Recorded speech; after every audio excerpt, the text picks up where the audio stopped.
안녕하세요. 책 읽는 머글이라는 이름으로 첫 영상을 올리게 되었는데요. 첫 번째 주제는 최근 매우 핫했던 유발 하라리의 두 역작 사피엔스와 호모데우스입니다. 본 영상에서는 주제와 관련해 생각해볼 수 있는 흥미로운 점들을 간략하게 짚어볼 예정입니다. 사피엔스는 인류 역사에서 호모 사피엔스가 번영했던 원인들을 명료하게 보여주었고, 이제 인간은 과학을 기반으로 신이 되려고 한다는 말과 함께 호모 사피엔스가 결국 지속될 수 있을지 의문을 제기하면서 마무리됩니다. 후속작 호모데우스는 데우스 즉 신이 되고자 하는 욕망으로 현재 과학과 산업이 나아가고 있는 상황을 소개하고 있습니다. 데우스는 라틴어로 신을 뜻한다고 하네요. 왼쪽은 만화 공각기동대의 한 장면인데요. 과학 발전의 미래와 관련하여 주목할 만한 아이디어는 한마디로 뇌와 컴퓨터를 전기장치로 연결한다는 발상이죠. 공각기동대에서는 전뇌화라고 표현하는데 일종의 뇌와 컴퓨터 사이에 데이터 교환이 가능하다는 전제하에 앞으로 이런 영역에 엄청나게 많은 돈이 쏟아부어지지 않을까 생각이 되죠. 이건 영화 엑스마키나에 나오는 인공지능 로봇인데요. 인간의 감정을 읽을 줄 알고 의도적으로 인간한테 복종하는 척 사랑하는 척 하다가 결국 자기를 창조한 인간을 살해합니다. 협력했던 인간에게도 배신을 때리고 혼자 탈출하는 데 성공하지요. 로봇이 자유를 원하는 감정을 숨기고 인간을 속여 뒤통수까지 때리면서 자신의 욕구를 달성한 셈입니다. 이번에는 영화 아이로봇을 볼까요? 써니라는 로봇이 등장합니다. 이 친구는 피키라고 불리는 거대 인공지능 시스템과 맞서서 인간을 보호하고 싸우는데 피키가 통제할 수 없는 유일한 로봇이자 스스로 생각할 수 있고 인간다운 감정도 학습이 가능합니다. 실제로 영화에서 분노와 유대감 같은 인간적 감정을 보여주기도 하지요. 이런 영화들에서 꿈꾸는 일들이 어쨌든 부분적으로는 과학기술적으로 실현될 가능성은 있기 때문에 우리가 이런 영화들의 상상력을 참고할 수는 있겠지요. 아이로봇의 써니는 인간의 감정을 학습한다는 면에서 엑스마키나의 에이바와 공통적이지만 이는 인간과의 유대감 또는 친구로서의 호의였고 위기에 처한 인간을 조건 없이 도와주는 이상적인 내용으로 흘러갔습니다. 하지만 엑스마키나의 경우 로봇에게 당한 인간은 꼼짝없이 돌이킬 수 없는 피해를 입게 되는 디스토피아가 되었습니다. 여기서 생각해 볼 수 있는 것은 엑스마키나와 같이 마치 인간처럼 악의를 가지고 인간을 뒤통수 치는 로봇 또는 인공지능이 과연 얼마나 현실적인 것인지, 만약 비현실적이라면 그 이유는 무엇인지, 그리고 이 경우 미래 과학기술의 발전이 어떤 방향으로 나아가게 될지에 관한 문제입니다. 이후 살펴볼 호모데우스에서 유발 하라리가 던지는 질문이기도 한데요.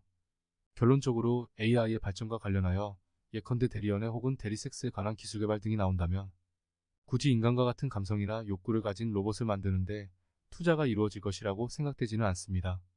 왜냐하면 인간은 기본적으로 어떻게 보면 피곤한 존재죠. 일단 말을 잘 안 듣습니다. 그리고 실수도 많이 저지르죠. 냉정하게 앞으로 인간 노동력은 많은 부분 기계로 대체될 겁니다. 연애는 어떤가요? 우리는 종종 연애를 하면서 행복하기도 하지만 어떻게 보면 인간하고 연애하는 건 사실 피곤합니다.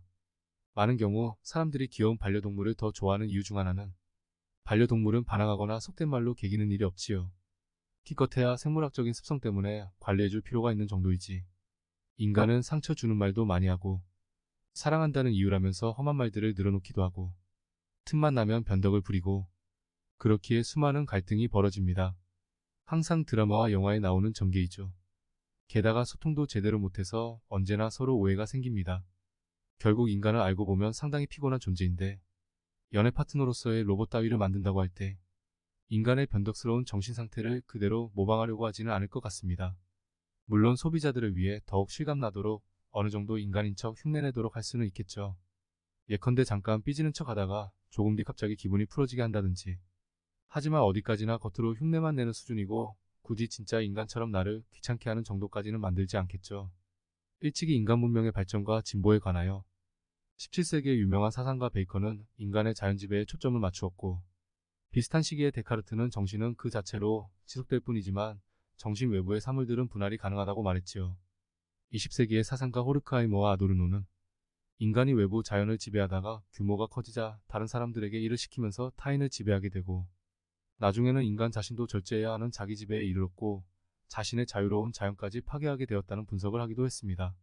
그런데 여기서 파괴된 인간의 자연이라 어떻게 보면 정신적 혹은 사회적 상태가 변형된 정도이지 인간 자체의 종까지 스스로 변형시키는 정도까지는 호르크하이머나 아도르노가 상상하지는 못했겠지요.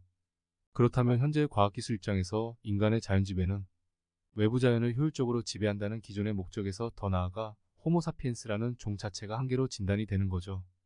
일반적으로 인간은 열심히 일을 하다가도 중간에 휴가도 가져야 하고 일에 집중하지 않고 딴짓을 하고 이익을 얻기 위해서라면 심지어 범죄도 그냥 저질러버리죠.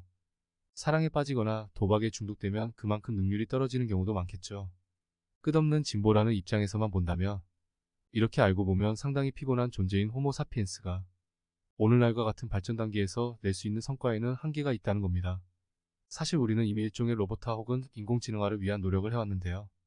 한마디로 감정에 휘둘리지 않고 주어진 문제를 논리적으로 풀거나 계산하는 능력, 마음 내키는 대로 하고 싶은 욕구를 참고 객관적으로 냉정하게 과제를 해결하는 능력을 위한 노력이지요. 변덕스러운 호모사피엔스의 뇌를 갖고 태어났지만 어렸을 때부터 이미 학교 등에서 알게 모르게 훈련받아왔기 때문에 가능한 것들이죠. 반면 컴퓨터는 애초에 알고리즘에 따라 계산을 합니다.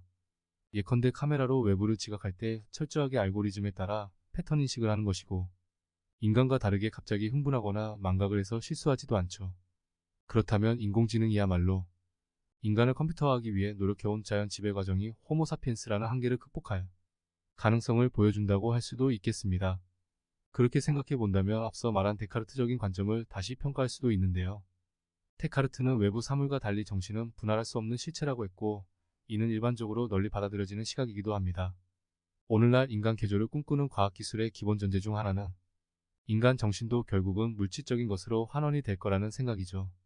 뇌가 환원될 수 있다면 결국 뇌도 알고리즘이고 데이터 처리 장치가 되는 겁니다. 물론 그 복잡한 정도가 상상을 초월할 정도로 높기 때문에 현재는 뇌로부터 어떻게 의식 또는 마음이 생겨나는지를 설명하지 못합니다. 하지만 결국 이런 문제를 정복할 수 있지 않을까 과학은 기대하는 것이죠. 결국 정신이 데이터로 환원되고 뇌가 알고리즘이라면 외부의 데이터와 서로 주고받으면서 뇌 알고리즘의 변형을 꾀하는 것도 상상할 수 있겠습니다. 한마디로 정신도 사물처럼 다루게 되는 거죠. 이미 우리 몸을 포함한 외적 사물과 자연은 자유롭게 분할되어 이용되고 있고, 요즘은 성형수술이 일반화되고 사이보그 기술도 개발되고 있지요. 그렇다면 정신도 일종의 성형술이 가능한 것처럼 떼었다 붙였다 하며 다루게 되는 날이 올까요? 그렇게 될 때 나타날 수많은 부작용도 분명히 있을 것입니다. 어쨌든 우리가 그것을 원하든 원하지 않든 간에 이런 방향으로 현재 나아가고 있는 것이고, 앞으로 우리의 사회적 삶에 어떤 영향을 미칠지 고민해봐야 하겠지요. 지금까지 한 얘기는 아직 서론에 불과합니다. 다음 영상에서는 사피엔스와 호모데우스를 좀 더 파헤쳐 보도록 하지요.